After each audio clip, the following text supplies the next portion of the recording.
We all have been sick at least once in our lives, using medication to alleviate symptoms and relying on treatments for more major cases to preserve life or prolong it. There has been multiple outbreaks in the past that were usually epidemics, when a disease infects multiple countries to a large scale, such as Ebola in 2017, Zika in 2015, and SARS in 2002. The more major ones, pandemics, meaning that a disease spreads throughout the world, is being experienced now with the coronavirus. The one preceding it being H1N1, or swine flu, that occurred between 2009 and 2010. Endemics, diseases that are always present and infect many, such as the seasonal flu, are considered not as alarming.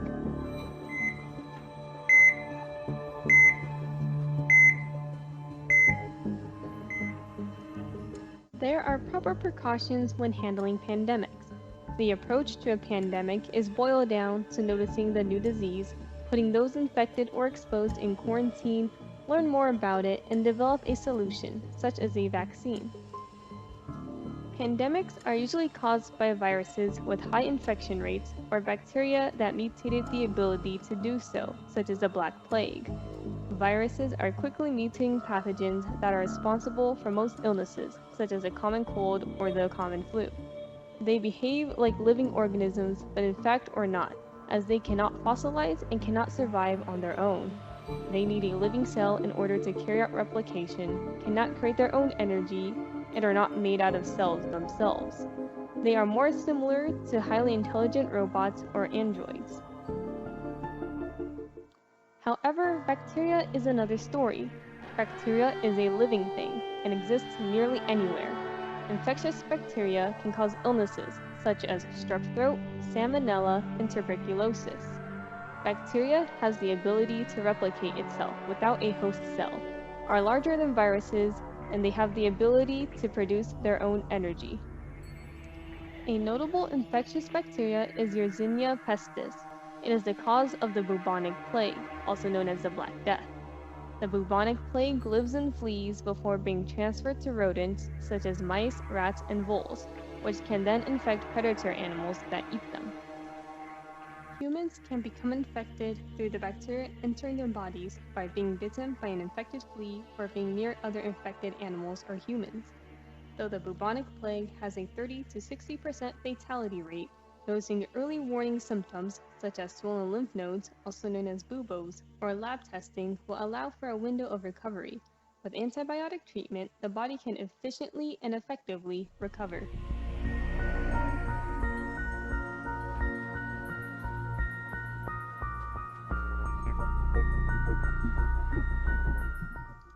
Antibiotics are usually made of penicillin, a component that weakens the bacterial cell wall and can halt bacterial replication or kill the bacteria. It prevents the last stage of a bacterium's cell wall from forming, greatly weakening it and leaving it vulnerable, and possibly have the bacteria rip open.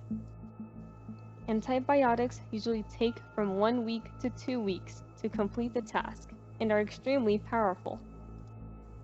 But the continued use of a certain antibiotic can lead to unforeseen consequences.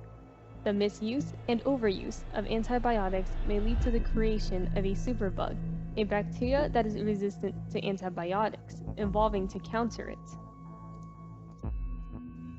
Misuse may involve taking antibiotics due to the belief that they will stop a virus, taking it for usually self-fixing bacterial infections such as ear infections, and not taking antibiotics as prescribed.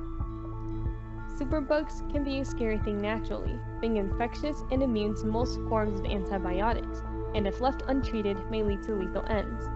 Superbugs, however, are not common. The chances of a viral pandemic are already low, especially a superbug-induced one.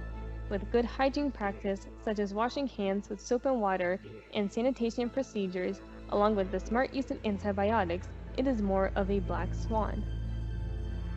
Common superbugs such as methicillin-resistant Staphylococcus aureus, or MRSA, can be treated efficiently, even with its resistance to penicillin, amoxicillin, and methicillin. MRSA is caused by a strain of resistant skin-dwelling bacteria known as Staphylococcus aureus. If it is mild and only boils appear, one will be treated by the drainage of the boil. If entered through the bloodstream, intravenous antibiotics or IV antibiotics are to be administered. Though MRSA is resistant to many types of antibiotics, worst-case scenario antibiotics will be used from the antibiotic reserves.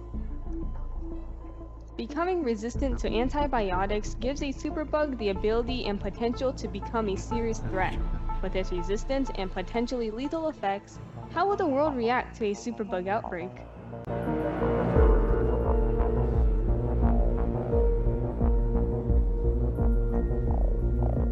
Let's take a superbug, a carbapenem-resistant Enterobacteriaceae, or CRE bacteria. This is not one, but a group of many bacteria that are resistant to carbapenem, an antibiotic used to treat the most severe of bacterial infections. CRE is usually found on contaminated surfaces of ventilators, catheters, and intravenous devices.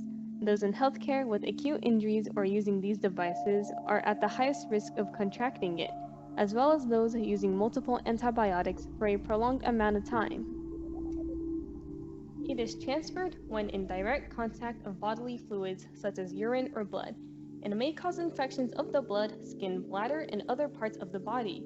Not only is it easily spread and has a high mortality rate, it has the ability to share its resistance to antibiotics with other bacteria directly by sharing the information in their DNA. As stated before, CRE isn't one type of bacteria, but symptoms are the same depending on where the infection is located. This can be from shortness of breath, the painful swelling of the skin, to pain when urinating. A universal symptom combo, no matter what strain of CRE one is infected by, is a fever, chills, and fatigue. However, due to many other illnesses that include fever, chills, and fatigue, a proper diagnosis is needed to be sure, including various tests and taking samples to look for body cultures. Now let's say our CRE somehow got out and began infecting many people quickly. What will we do? One way to treat superbugs, though risky, is the use of older antibiotics that are considered as outdated and replaced by their newer counterparts, or in desperate scenarios, expired medication that the bacteria is vulnerable to. To treat patients, the use of the IV antibiotics would be used. These antibiotics are only administered as a last resort and therefore rarely used, and the less of a chance a superbug is immune to it. These consist of antibiotics in usually 5 lines, the first line being more common and intended to kill the bacteria, and if needed, the 5th line being used, made up of rarer and more likely to be effective antibiotics. There is a class of antibiotics in reserves only to be used in the most extreme cases. Due to their heavily monitored use, the chance of a superbug being resistant to them is extremely low. At least one reserve antibiotic might get the job done when it comes to most superbugs. There's a chance that a CRE is vulnerable to one of these reserve antibiotics and may buy us some more time, but not likely to solve our outbreak. However, there is an issue when it comes to CRE and antibiotics. As a superbug because it's resistant not only to this carbapenem antibiotic, but also to numerous other antibiotics that are more commonly used before that strong. There is always a chance of developing a new antibiotic. However, this process may take up to 2 decades, especially with a new compound or a class. According to the Center of Disease Control, or the CDC, there are only 4 companies worldwide that actually put active effort into the research of new antibiotic development, as antibiotics don't bring in as much money compared to medications that treat chronic diseases such as heart disease. Dr. Jean Patel, a team leader of the Antibiotic Strategy and Coordination Unit at the CDC, stated that a fair number of active antibiotics used against bacteria actually come from small startup-sized companies that usually later get acquired by big pharma, which provides the infrastructure to complete clinical trials and market the drug. But with increasing numbers of big pharma firms backing out of antibiotic pursuits, it decreases the variety of new drugs that can be brought to the market. Additionally, since 2000, only 12 new antibiotics have been produced, and none of them are of a new class. They are merely improvements or altered versions of existing antibiotics. A bacterial infection without a definite fix is scary, but there is an answer in an old technique, the use of bacteriophages. A bacteriophage is a virus, a non-living thing, that infects bacteria and replicates itself by using it. There are estimated to be more phages on Earth than every other living organism, including bacteria, alive. They can be found nearly anywhere, from the ocean to the soil in the backyard to inside multicellular organisms. Phage therapy was used during the 1920s to 30s, but soon got booted out as the discovery of penicillin emerged. A challenge with phages is finding the right one for a certain infection. They are more successful than antibiotics, however, as they can mutate as a bacteria mutates, and usually one dose of phages is required.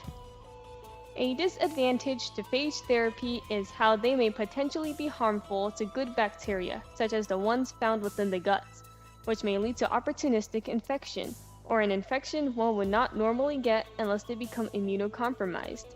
The chance of a phage attacking harmless bacteria is unlikely, as they are extremely specific with what kind of bacteria they attack. If there were to be an opportunistic infection to form, it will most likely have an antiviral or antibiotic effective against it. First, a culture sample is taken for a person, and phages are collected from various bodies of water and monitored with how they react to the culture. After finding compatible phages, they are administered via IV. In 2018, 2 bacteriophages were found to be effective against 12 out of 18 CRE bacteria. They are lytic bacteriophages, meaning that they will attack the bacteria, take over its inner workings, and use it to replicate more phages, bursting and killing the bacteria in the process. These 2 phages are known under the names WCHABP1 and WCHABP12, both found in hospital sewage. When it comes to our CRE bacteria that is currently widespread, these 2 phages have the potential to kill it. 2 AIDS researchers, Stephanie Strathy and her husband Thomas Patterson, visited Egypt during 2015. From here, Patterson acquired a type of CRE, known as Acinetobacter baumannii, which grew into a football-sized cyst in his abdomen. After antibiotic, the bacteria was immune. Strathy, whose research and prior knowledge, inquired with the head of infectious disease at her hospital for phage therapy, who was willing to contact the FDA for approval of it, given that Strathy found phages compatible with the bacteria. After sending the bacterial culture from Patterson to Texas A&M, they found 4 phages that attacked and successfully killed the bacteria. With the FDA's approval and administering them into Patterson, the bacteria was killed off, and today he is alive and well. The UC San Diego School of Medicine houses the first official phage therapy center in North America. They can only administer phages into a body when a person is suffering a multi-antibiotic resistant bacteria or immunocompromised to the point where antibiotics will have adverse effects, and with approval of the FDA's Compassionate Use Program. The biggest hurdle to approving phages are the studies. While some Eastern European countries such as Poland have phages available as medication, in America we are hesitant. Companies will not invest in phage research or study for the same reason why so many pulled out of antibiotic research. Will they be able to make up for the expenses of this research?